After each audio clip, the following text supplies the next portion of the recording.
On January 8, 2016, at around 4:30 a.m., a team of Mexican Marines entered an unremarkable house in Los Mochis, Sinaloa. It was a two-story house on a middle-class street, with nothing to suggest that the world's most wanted man lived inside. But the Marines had precise information, obtained after months of electronic surveillance, with support from American intelligence. They knew exactly what they were going to find. The ensuing shootout lasted approximately 15 minutes. 5 cartel members were killed defending the property. 1 Marine was seriously wounded.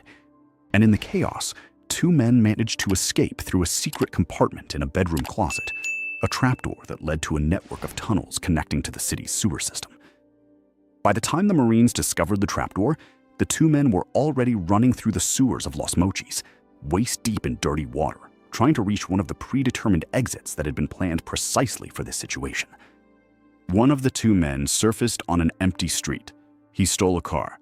He tried to flee into the mountains surrounding the city, but the Sinaloa State Police, alerted by radio, stopped him at a checkpoint half an hour later. When the officers asked for identification, the short, dark-haired man with a mustache, who had no papers, simply smiled. He knew perfectly well that he was being captured, and he also knew that this time, unlike before, he wouldn't escape. The man's name was Joaquin Archibaldo Guzmán Loera. The world knew him as El Chapo, the short one, a nickname he had carried since adolescence and which had become a trademark of international drug trafficking. He was 58 years old. He was, by universal acclaim from global intelligence agencies, the most powerful drug trafficker in modern history.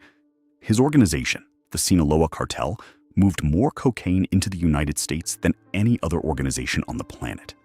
Forbes magazine had included him for several consecutive years on its list of the world's richest men, estimating his personal fortune at more than $1 billion. He had escaped from Mexican maximum security prisons not once, but twice. The first time in 2001, hidden in a laundry cart. The second time in 2015, through a mile-long tunnel built beneath his own cell, complete with ventilation, electric lighting, and a motorcycle on rails to speed up his escape. That second escape had been so spectacular, so humiliating for the Mexican government, that it instantly became one of the most talked about news stories of the year worldwide. This is his full story, the story of how a barefoot boy, the son of a poor farmer in the mountains of Sinaloa, became the most wanted man on the planet. The story of his meteoric rise, his betrayals, his legendary escapes, his final capture, and the empire his sons continue to fight to maintain while he spends the rest of his life in a concrete cell in Colorado. Get comfortable, dim the lights, and prepare yourself, because this story begins far from power and very close to hunger. Joaquin Archibaldo Guzmán Loera was born on April 4, 1957, in La Tuna, a small village lost in the rugged mountains of the Sierra de Badiragua in the Mexican state of Sinaloa. La Tuna didn't appear on many maps. It had no reliable electricity, it had no running water, it had no hospital, no high school, not even a paved road connecting it to the outside world. To get there, you had to drive for hours on dirt roads that became impassable when it rained, through a harsh landscape of tall pines, deep ravines, and absolute silence. His parents, Emilio Guzmán Bustillos and Maria Consuelo Loera Perez, were extremely poor farmers. The family eked out a living by cultivating corn and beans on small family plots, raising a few animals for their own consumption, and selling what little surplus they had in the markets of nearby towns when they could get down from the mountains. Joaquin was the 4th of 7 children. 3 sisters and 3 brothers shared with him a life marked by constant scarcity, economic instability, and the invisible but ever-present influence of something that had dominated the region for decades: poppy cultivation. Sinaloa, and particularly the mountainous region known as the Golden Triangle, where the states of Sinaloa, Chihuahua, and Durango converge, had historically been one of the main centers for poppy cultivation for heroin production in the Americas. The Chinese had introduced the crop in the late 19th century for medicinal purposes. During World War II, The United States government tacitly encouraged the cultivation of Mexican poppies to supply the medical needs of the American military. After the war, when the official medical demand disappeared, Sinaloan farmers continued cultivating because it was simply the only viable way to earn real money in a region with no other economic options. For a family like the Guzman Loera family, the economy was brutally simple. 1 hectare of corn could produce just enough food to barely feed the family for a few months. 1 hectare of poppies could produce, depending on the year and prices, 5 to 10 times more money than any legal crop.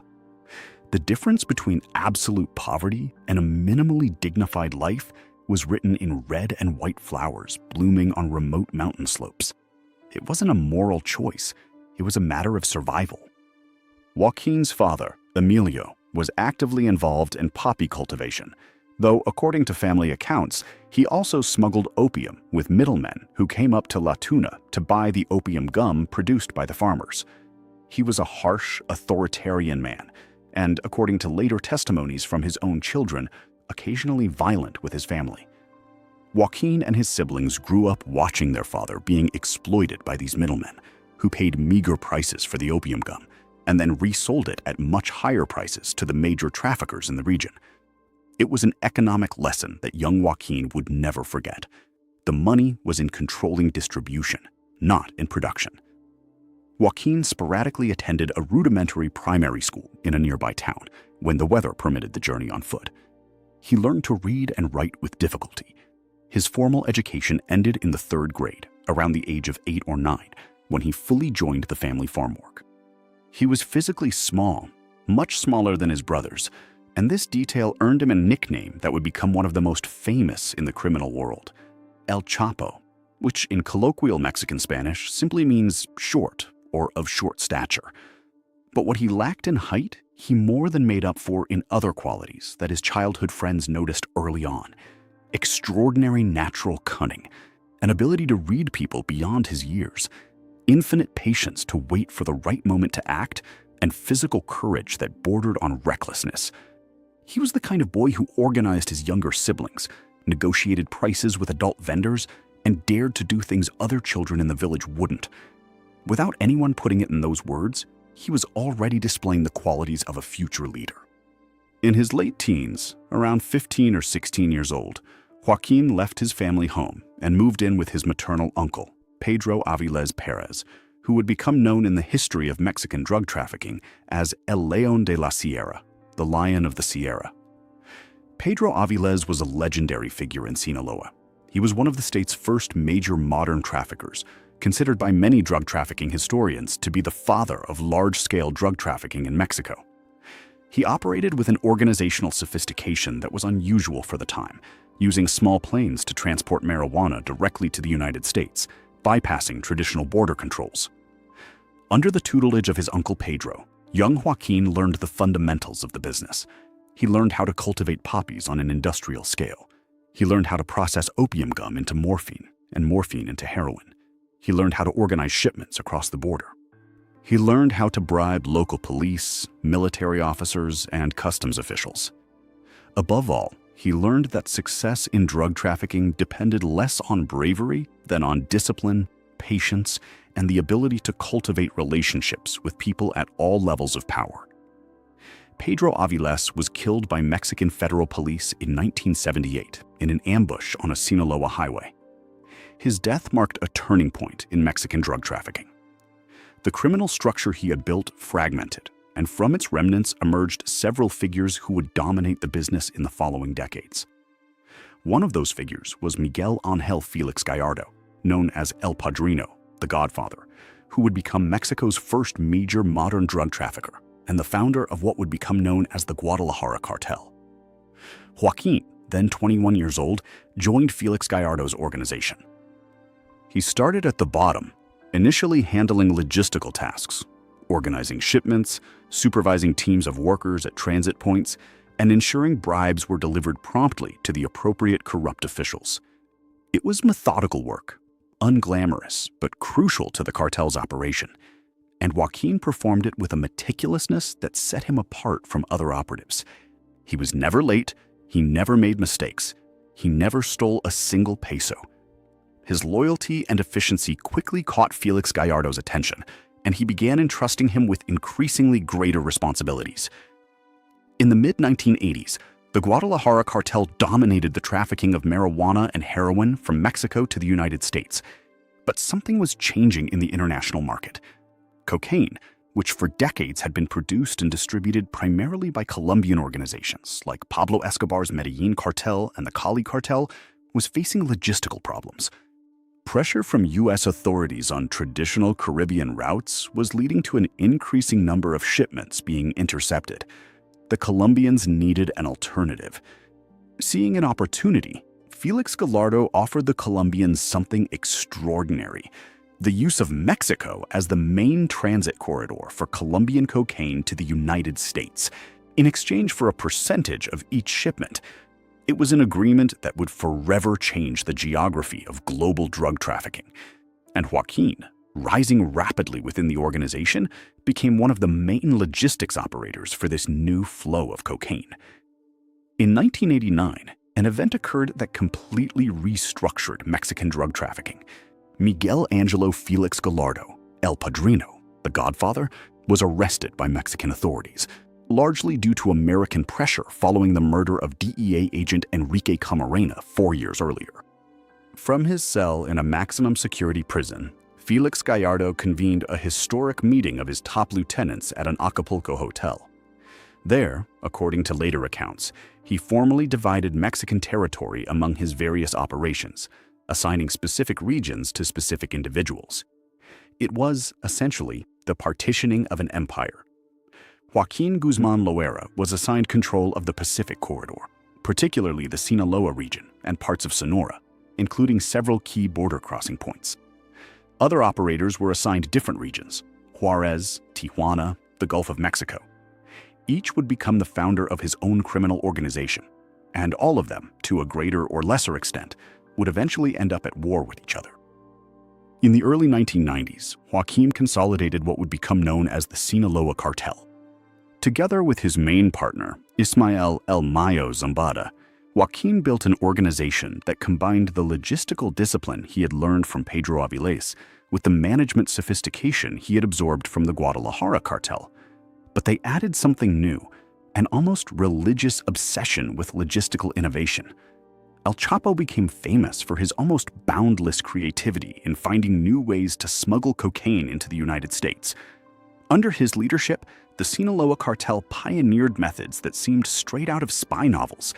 They built sophisticated tunnels under the border, some several kilometers long, with electric ventilation, internal lighting, and rails for automated carts. They hid cocaine inside cans of jalapeno peppers labeled as legitimate exports. They used semi-submersible submarines built in clandestine shipyards in Colombia. They disguised the drugs inside shipments of frozen fish, inside furniture, inside religious statues, inside chemically mixed diesel fuel. The cartel's ability to find new routes as quickly as authorities shut down old ones became its signature. The cartel's fortune grew exponentially. By the late 1990s, the Sinaloa cartel controlled approximately 40% of all cocaine entering the United States. Gross revenues were estimated in the billions of dollars annually.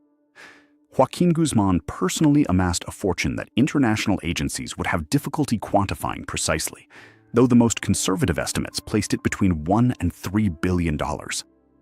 But success attracted competition, and competition in the world of drug trafficking was settled with violence.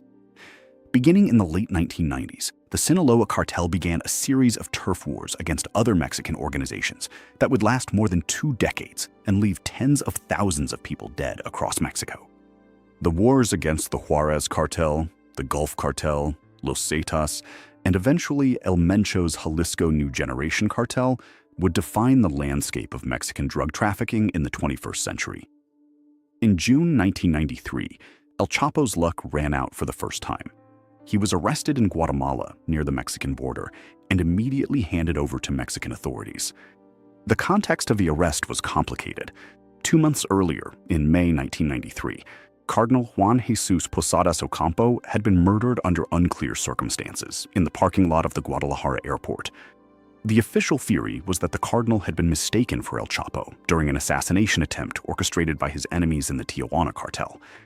Public pressure surrounding the case forced the Mexican government to take visible action against major drug traffickers, and El Chapo was one of the first targets. He was sentenced to 20 years in prison and sent to the Federal Social Rehabilitation Center No. 1 in Almoloya de Juarez, popularly known as La Palma. It was, in theory, the most secure, maximum security prison in Mexico. But El Chapo, even from within its walls, proved that money could buy anything in the Mexican prison system. He bribed guards to obtain extraordinary privileges. He had access to cell phones, special food, and unauthorized visits. He continued to direct the Sinaloa Cartel's operations from his cell with near total efficiency, maintaining regular contact with Ismael Zambada and other lieutenants through messengers and encrypted communications. In 1995, he was transferred to another prison, the Federal Social Rehabilitation Center No. 2 in Puente Grande, Jalisco. The official reason was routine. The real reason, according to later investigations, was that El Chapo had already bribed virtually all the staff at Puente Grande and preferred to move there, where his control would be even greater. At Puente Grande, El Chapo lived with a level of comfort that made a mockery of the very concept of prison. He had relationships with women who regularly entered as official visitors or as bribed cleaning staff. He threw parties in his cell. He received his associates for business meetings. He ate food brought in from outside restaurants. But in early 2001, something changed. Newly elected President Vicente Fox had promised decisive action against drug trafficking during his campaign. More importantly, a new extradition law had been passed, meaning that El Chapo could be handed over to the United States to face federal charges there. The United States, with its rigid prison system and much longer sentences, was the place where El Chapo absolutely did not want to end up. On January 19, 2001, Joaquin Guzmán Loera escaped from Puente Grande prison. The official version of his escape, which persisted for years, was cinematic. He had left hidden inside a laundry cart pushed by a bribed guard. The reality, according to subsequent investigations by Mexican journalists and the testimony of a guard who was later captured, was considerably less romantic. El Chapo had walked out the main gate, dressed in civilian clothes, after virtually all the prison staff had been bribed to look the other way for 15 minutes. The method didn't matter. The fact mattered. El Chapo was free. And for the next 13 years, he would be the most wanted man in the world. The decade following his 2001 escape was the Sinaloa Cartel's absolute golden age, and paradoxically, also the period of greatest violence Mexico had experienced in its modern history. El Chapo, now officially a fugitive, directed the cartel's most aggressive expansion from hideouts in the Sinaloa Mountains and other properties strategically located throughout Mexico.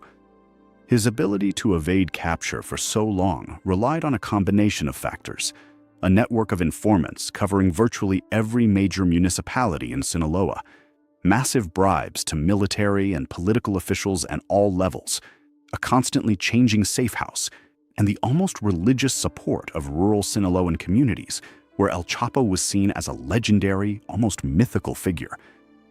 Under his leadership, the Sinaloa Cartel expanded its operations to more than 50 countries. They established routes in South America, West Africa, Europe, and Asia. When the synthetic opioid crisis began to explode in the United States in the 2010s, the Sinaloa Cartel was among the first to pivot to fentanyl, importing precursor chemicals from China and producing it in clandestine labs throughout northern Mexico. That business decision, made by El Chapo and Mayo Zambada years before their eventual capture, would be responsible for hundreds of thousands of overdose deaths in the United States in the years that followed. Meanwhile, the pursuit of El Chapo became a personal obsession for several governments. The DEA dedicated extraordinary resources to locating him. The CIA provided advanced electronic intelligence technology. Mexican special forces, trained and equipped largely with U.S. support, conducted dozens of operations attempting to capture him. On multiple occasions, they were minutes away from doing so. Each time, El Chapo escaped through tunnels, secret hatches in his houses, or thanks to advance warnings from infiltrated informants. On February 22, 2014, he was finally captured. Mexican Special Forces, acting on intelligence provided by the DEA, raided a fourth-floor apartment in Mazatlan, Sinaloa. El Chapo was inside with his wife, Emma Coronel, and their 2 young twin daughters. This time, there was no tunnel. There was no escape. He was captured without a single shot being fired. He was transferred to Altiplano, another Mexican maximum security prison, considered the most secure in the country. 17 months later, El Chapo escaped again. And this time, the escape was so spectacular, so cinematic, so humiliating for the Mexican government that it became one of the most talked about news stories of the year worldwide. On July 11, 2015, around 9 p.m., Joaquin Guzman Loera entered the shower in his cell at the Altiplano prison. It was a nightly routine, monitored by the prison's security cameras. The shower was the only place in his cell that, for legal privacy reasons, was not visible to the constant surveillance cameras. When he stepped under the water, the guards monitoring the screens simply saw an inmate washing up after a routine day. What the guards couldn't see was that beneath the shower tray, there was a perfectly cut square opening in the tiled floor, and beneath that opening began a tunnel that extended approximately 1.5 kilometers underground, ending at a house under construction on an abandoned lot outside the prison perimeter. The tunnel was tall enough to walk upright in. It was equipped with full electric lighting, forced ventilation with PVC pipes, and, most remarkably, a modified motorcycle on rails that allowed the 1.5 kilometer journey to be made in less than 15 minutes. The tunnel's construction had required months of work, specialized mining equipment, professionally experienced engineers, and logistical coordination that only an organization with the resources of the Sinaloa Cartel could provide. The exit in the abandoned lot had been camouflaged as a normal house under construction, with workers coming and going throughout the day, transporting excavated debris in regular construction trucks. The smell of the disturbed earth, the sounds of the tools, everything had been carefully disguised as routine construction activity. When El Chapo entered the shower that July night, he simply climbed down the opening, mounted his motorcycle, and rode through the tunnel to the exit. By the time the guards realized he had been in the shower too long and went in to check, El Chapo was already hundreds of miles away, driven by his operatives into the mountains of Sinaloa. The humiliation for the Mexican government was absolute. It was El Chapo's second escape from a maximum security prison. This time, moreover, it had occurred under the administration of President Enrique Peña Nieto, who had publicly promised that another escape would be impossible. Public outrage was so intense that it led to the resignation or dismissal of dozens of prison officials, including high-ranking national security officials. But this second escape also marked the beginning of the end for El Chapo. His ego, his need to be recognized as a legendary figure, led him to make a catastrophic decision a few months later. He agreed to an interview with actor Sean Penn, who was writing an article for Rolling Stone magazine. The meeting, arranged through Mexican actress Kate Del Castillo, took place in October 2015 at a remote mountain hideout. El Chapo spoke for hours. He allowed himself to be filmed. He discussed details of his operation that no drug trafficker in his right mind would have shared with a journalist. That interview and the subsequent phone calls arranged to coordinate another meeting provided Mexican and American authorities with exactly the information they needed to locate him. On January 8, 2016, Mexican Marines raided his house in Los Mochis, and this time, after a chase through the sewers and a failed carjacking, El Chapo was finally captured. On January 19, 2017, exactly 16 years after his first escape, Joaquin Guzman Loera was extradited to the United States. He was transported under heavy security from Mexico City to New York, where he would stand trial in a federal court in Brooklyn. For the Mexican government, the extradition was a way to ensure that El Chapo would not escape again. For the American government, it was the culmination of decades of pursuit. The trial began in November 2018 and lasted nearly 3 months. It was one of the most high-profile and expensive trials in recent American legal history. The prosecution presented testimony from dozens of El Chapo's former associates, lieutenants, and employees who had cooperated with authorities in exchange for reduced sentences. Some of the testimonies revealed details that, while already partially known, shocked international public opinion. How El Chapo had built a network of tunnels stretching under the entire US-Mexico border. How he had bribed Mexican presidents, according to protected witness testimony. And how he had ordered the execution of dozens of rivals and traitors over the decades. On February 12, 2019, after 6 days of deliberation, the jury found El Chapo guilty on all 10 federal counts against him, including conspiracy to distribute cocaine, heroin, methamphetamine, and marijuana, as well as firearms charges and money laundering. On July 17, 2019, he was sentenced to life imprisonment, plus an additional 30 years. Judge Brian Cogan, in delivering the sentence, told El Chapo that the magnitude of his crimes was so extraordinary that no shorter sentence would be appropriate. Joaquin Archivaldo Guzmán Lora was transferred to ADX Florence in Colorado, the most secure federal prison in the United States, colloquially known as the Alcatraz of the Rockies. There, he is serving his sentence in a cell of approximately 7 square meters, where he spends 23 hours a day in complete isolation. The cell has a narrow window that barely lets in any natural light, a concrete desk fixed to the wall, a toilet, and a small shower. There is no visual or physical contact with other inmates. Food is delivered through an opening in the steel door. In 2023, El Chapo wrote an open letter to Mexican President Andrés Manuel López Obrador, publicly complaining about the conditions of his imprisonment. He described the complete lack of communication, the absence of family visits, and the inability to speak by phone with his loved ones. He requested to be repatriated to Mexico to serve the remainder of his sentence. The request was ignored by both the Mexican and American governments, but El Chapo's story, paradoxically, did not end with his imprisonment. Before his capture, El Chapo had structured the cartel to ensure the organization's continuity through his sons. His 4 eldest sons, collectively known as Los Chapitos, assumed leadership of a major faction of the Sinaloa Cartel. Ivan Archivaldo Guzmán Salazar, Jesus Alfredo Guzmán Salazar, Ovidio Guzmán López, and Joaquin Guzmán López, the 4 sons from El Chapo's first marriages, became central figures in Mexican drug trafficking in the post-Chapo era. The Chapitos modernized the cartel's operations.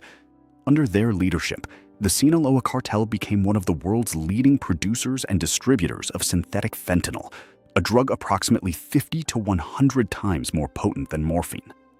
The impact of the fentanyl distributed by the Chapitos in the United States was devastating. For several consecutive years, deaths from synthetic opioid overdoses in the United States exceeded 100,000 annually, a figure higher than the combined number of deaths from traffic accidents and firearms. In October 2019, Ovidio Guzmán López was captured in Culiacán by the Mexican Armed Forces. But the Sinaloa Cartel's immediate reaction was so violent and coordinated that the Mexican government was forced to release him. Hundreds of cartel gunmen occupied Culiacán with armored vehicles, heavy machine guns, and military-grade weaponry. They blocked the city's exits, attacked military and police installations, and took officers' family members hostage. Faced with the prospect of a massive bloodbath, President López Obrador ordered Ovidio's release. The day became known in Mexico as the Culiacanazo, a national humiliation that demonstrated the cartel's capacity to openly defy the Mexican state. Ovidio was captured again in January 2023, and this time extradited to the United States. In July 2025, he pleaded guilty to federal drug trafficking charges in a plea deal with the prosecution in exchange for his cooperation. His brother, Joaquin Guzmán López, was arrested in July 2024 in Texas under controversial circumstances involving cartel co-founder Ismael El Mayo Zambada. According to later testimony, Joaquin Guzmán López allegedly kidnapped El Mayo and turned him over to U.S. authorities as part of a personal agreement to reduce his own criminal exposure. The betrayal of El Mayo sparked a civil war within the Sinaloa Cartel that has lasted more than 18 months to this day. The Los Chapitos faction is fighting a faction known as La Maitza, loyal to El Mayo Zambada's son. The war has left thousands dead in Sinaloa and has destroyed the social fabric of entire communities. Sinaloa, once considered a relatively safe haven due to the cartel's absolute control, has become one of the most violent regions in Mexico. In May 2026, sources cited by the Los Angeles Times revealed that Ivan Archibaldo Guzmán Salazar, the current leader of Los Chapitos, was secretly negotiating his surrender with U.S. authorities. The talks, which sources said had been ongoing for approximately a year, suggested that the war against La Maitza had so weakened Los Chapitos that surrendering to the U.S. justice system had become a less dangerous option than continuing to fight in Mexico. Joaquin Guzman Loera, El Chapo, is still alive. He remains in his cell in Colorado, writing letters to his lawyers, planning appeal strategies that will likely never succeed, watching from a distance as the empire he built over 40 years crumbles in a fratricidal war that he himself indirectly bequeathed upon his capture. His wife, Emma Coronel, 30 years his junior, was arrested in Virginia in February 2021 and pleaded guilty to charges of conspiracy to traffic drugs and money laundering. She served 3 years in prison and was released in 2023. She now lives with her twin daughters, trying to build a life as far removed as possible from her husband's legacy. El Chapo's twin daughters, born in 2011 in the United States, are now 14 years old. They are American citizens. They will probably never see their father in person. They will grow up knowing only what history and books tell them about the man who was their father. And they will probably try, like so many children of infamous men before them, to find a way to live under the immense shadow of the Guzman Loera name. The story of El Chapo is, in many ways, an allegory for modern drug trafficking. A barefoot boy from the mountains, without formal education, resources, or connections, building from scratch a criminal empire that for decades was richer than many sovereign nations, mocking presidents, escaping from impossible prisons, keeping the world's most sophisticated intelligence agencies at bay, and in the end, betrayed not by his enemies, but by his own ego, by his all-too-human need to be seen, to be recognized, to be legendary. He is alive, but in a profound way, he no longer exists. What remains of him is a figure in a concrete cell, old, sick, deaf in one ear, according to recent reports, his eyesight failing, his memory beginning to slip. The man who, in his glory days, controlled the fate of millions, now controls only the hours of his own isolation. And meanwhile, outside the walls of Colorado, his children continue to fight a war none of them can win. Thank you for listening. If you're still awake, I hope this story has given you something to think about as you close your eyes. And if you've already fallen asleep, then this documentary has served its purpose perfectly. In any case, good night. Subscribe to Crimes to Sleep TV for more feature-length late-night documentaries. New videos every week. Next time, we'll explore the life of another figure who changed history from the shadows. Sweet dreams.